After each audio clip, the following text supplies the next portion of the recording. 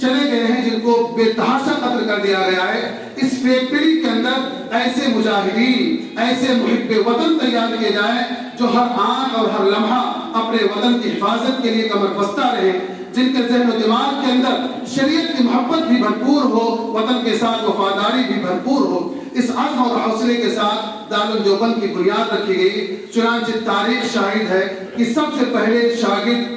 جو اسی دیوبند قصبہ کے رہنے والے تھے، جو پہلے محمود الحسن دیوبندی جانے جاتے تھے، بعد کے اندر دنیا نے ان کو شیخ الہند حضرت مولانا محمود حسن دیوبندی رحمۃ اللہ علیہ کے نام سے جانا. وہ جب اس مدرسے سے فارغ ہوئے اور فارغ ہونے کے بعد 1905 کے اندر جب انہوں نے تحریک ریشمی رومال چلائی اور اس کے بعد ایک بات دیگر تحریک ریشمی رومال کی ذمہ داری حضرت مولانا عبید اللہ سندھی رحمۃ اللہ علیہ کے سپرد کی گئی، لیکن کچھ حالات کی بنا پر وہ راز وقت سے پہلے فاش ہو گیا، جس کی پاداش کے اندر شیخ الہند رحمۃ اللہ علیہ کو مالٹا کی جیل کے اندر ڈالا گیا. تقریباً 3 سال 7 مہینے 4 سال کے آس پاس انتہائی پرمشقت زندگی گزارنے کے بعد حضرت شیخ الہند رحمۃ اللہ علیہ واپس آئے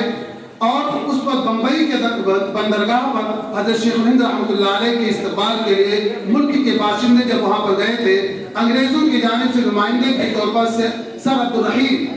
یہ گئے ہوئے تھے انگریزوں کی طرف سے کچھ بات کرنے کے لیے. انہوں نے حضرت شیخ الہند رحمۃ اللہ علیہ سے یہ بات کہی کہ آپ دارالعلوم دیوبند کے ایک بہترین استاذ ہیں، آپ درس حدیث کے اندر بڑی مہارت رکھتے ہیں، آپ کے ذریعے مسلم عوام کو کتاب اللہ کے رسول صلی اللہ علیہ وسلم کی تعلیمات، اپنے اصلاح ظاہر اور باطن کا بہترین موقع رہتا ہے. آپ نے انگریزوں کے خلاف ایک تحریک چھیڑ رکھی ہے، آپ نے بڑی مشقت کی زندگی گزاری ہے، لیکن فائدہ کچھ نہیں ہو رہا ہے، انگریز تو ابھی اپنی جگہ پر جمے ہوئے ہیں. آپ سے میری درخواست ہے کہ آپ پھر دارالعلوم دیوبند کے اندر واپس آ جائیں، اپنی مسند درس کو سنبھال لیں اور انگریزوں کی مخالفت بند کر دیں. اس وقت حضرت شیخ الہند رحمۃ اللہ علیہ نے وہ تاریخی جملہ کہا تھا کہ اگرچہ میں بوڑھا ہو گیا ہوں، مالٹا کی سردیوں نے ہمارے بدن کے ایک ایک حصے کو پگھلا دیا ہے، میں چل پھر نہیں سکتا، لیکن میں اپنے شاگردوں سے کہوں گا کہ اس مجھ بوڑھے کو ایک چارپائی پر رکھیں اور جہاں تک مجھے لے کر جا سکتے ہو میری چارپائی کو لے کر جائیں. میں گاؤں در گاؤں، دیہات در دیہات پہنچوں گا اور اس بات کا اعلان کروں گا کہ انگریزوں کی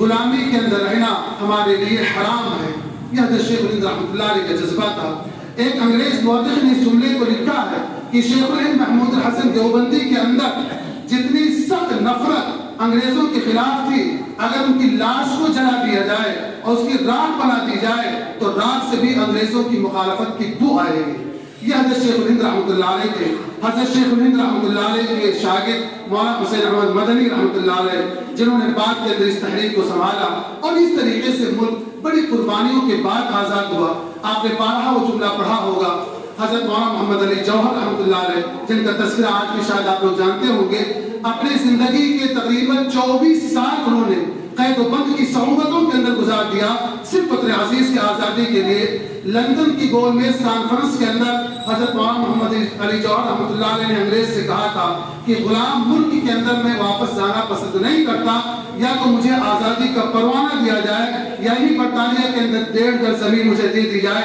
تاکہ میں یہیں پر دفن ہو جاؤں. لیکن اللہ نے ان کی قسمت کے اندر ارض فلسطین کو رکھا تھا، شہر قدس کو رکھا تھا. وہاں پر مولانا محمد علی جوہر رحمۃ اللہ علیہ کی تدفین عمل کے اندر آئی.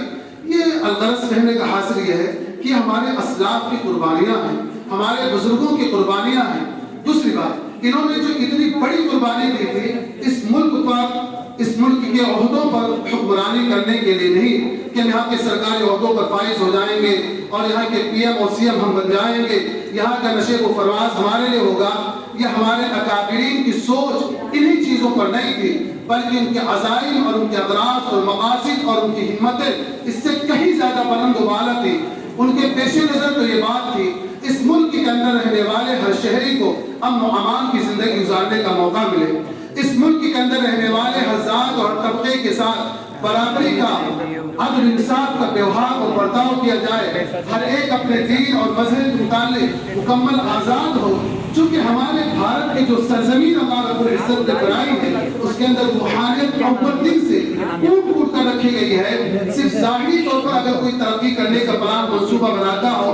یہ ملک بہت زیادہ دنوں تک اس کو ہضم نہیں کرتا، بہت زیادہ دنوں تک یہ ملک اس کو برداشت نہیں کر سکتا. جن کے اندر دونوں چیزیں ہوں گی، ظاہری ترقی کے عزائم بھی ہو، اخلاقی قدروں کا لحاظ بھی ہو، جن کے ساتھ مخلوق کے روابط بھی اچھے ہو اور اپنے خالق اور مالک کے ساتھ اس کا تعلق بھی اچھا ہو، جس کا ظاہر بھی صاف ستھرا ہو، جس کا باطن بھی صاف ستھرا ہو، یعنی جو بظاہر دیکھنے کے اندر تو ایک انسان دکھائی پڑتا ہو لیکن اپنے اندرونی صلاحیتوں کی بنا پر فرشتوں کی صفوں کے اندر کھڑا رہتا ہو. جب یہ دونوں صفتوں کے لوگ یہاں پر ہوں گے، یہ ملک اس کو برداشت کرتا ہے، چونکہ اس کی مٹی کے اندر اللہ نے عدل و انصاف رکھا ہے، امن و امان رکھا ہے. ظلم و زیادتی کر کے یہاں کی عوام اور رعایا کو کچھ دنوں تک کچلا جا سکتا ہے، کچھ دنوں تک دبایا جا سکتا ہے، کچھ دنوں تک ان کو بیوقوف بنایا جا سکتا ہے، لمبے لمبے خواب دے کر کے ان کو دھوکہ تو دیا جا سکتا ہے، لیکن یہ چیزیں بہت زیادہ دنوں تک چلنے والی نہیں ہیں. عدل و انصاف، امن و امان یہاں کی مٹی کے اندر اللہ رب العزت نے رکھی ہے. اسی کو بڑھانے کے لیے ہمارے علماء نے قربانیاں دی تھی، ہمارے اکابرین نے قربانیاں دی تھی. آج جہاں پر ہمارے لیے یہ بڑی خوشی کا اور تاریخی دن ہے، وہیں پر ہمارے لیے لمحہ فکریہ بھی ہونا چاہیے کہ آیا ہمارے اکابرین اور بزرگوں کا جو ایک پلان، جو یہ مقصد اور جو یہ منزل تھی، کیا اپنے پائے تک بے کو پہنچ گئی؟ کہ یہاں پر ہر ذات و طبقے سے تعلق رکھنے والے لوگوں کو برابری کے حقوق مل گئے؟ کیا ہر ایک کو امن و امان کے ساتھ زندگی گزارنے کے اسباب فراہم ہو گئے؟ کیا ہر ایک کے ساتھ عدل و انصاف عام ہو گیا؟ کیا ہر ایک کو اپنے پسند کے مطابق اپنے مذہب چوائس کرنے کا حق مل گیا؟ یہ ساری چیزیں اس وقت قابل غور ہیں. اگر اس کے اندر کچھ کمی ہے تو ہمیں بھی اپنے اکابرین کا حوصلہ، اپنے بزرگوں کا حوصلہ، اپنے علماء کا حوصلہ اپنے دلوں کے اندر موجزن رکھنا ہوگا اور اپنے عوام تک اور اپنی رعایا تک، ملک کے ہر شہری تک، اس ملک کے اندر رہنے والے کسی بھی ذات پات سے تعلق رکھنے والے ہو، ہر ایک کے ساتھ اس حقیقت کو اور اپنی تاریخ کو بدلانا ہوگا. یہ در حقیقت آج کے ہمارے اس مجلس کا اور ہمارے اس محفل کا خلاصہ اور نچوڑ ہے. ہم اپنے اکابرین کی تاریخوں کو یاد رکھیں، اپنے حوصلوں کو بلند و بالا رکھیں اور اپنے عوام تک ان کی قربانیوں کو، ان کے ابراز اور مقاصد کو بیان کریں، ان کو بتلائیں. کیونکہ یہ تاریخی حقیقت ہے، جو قوم اپنے ماضی سے کٹ جاتی ہے، جو قوم اپنی پچھلی تاریخ کو بھلا دیتی ہے، اس کا مستقبل انتہائی عبرتناک بلکہ انتہائی تاریخ ہوا کرتا ہے. اس طرح پر ہمیں اپنے ماضی کو دیکھنا ہوگا، اپنے حال کو سدھارنا ہوگا اور اپنے مستقبل کے لیے بلند عزائم اور حوصلے اور ارادے رکھنے ہوں گے. انہیں چند کلمات کے ساتھ میں اپنی بات کو مکمل کرتا ہوں. وآخر دعوانا الحمدللہ رب العالمین. پھر آخر میں آپ سبھی حضرات کو آج 15 اگست کے یوم آزادی کی پرخلوص مبارکباد پیش کرتا ہوں.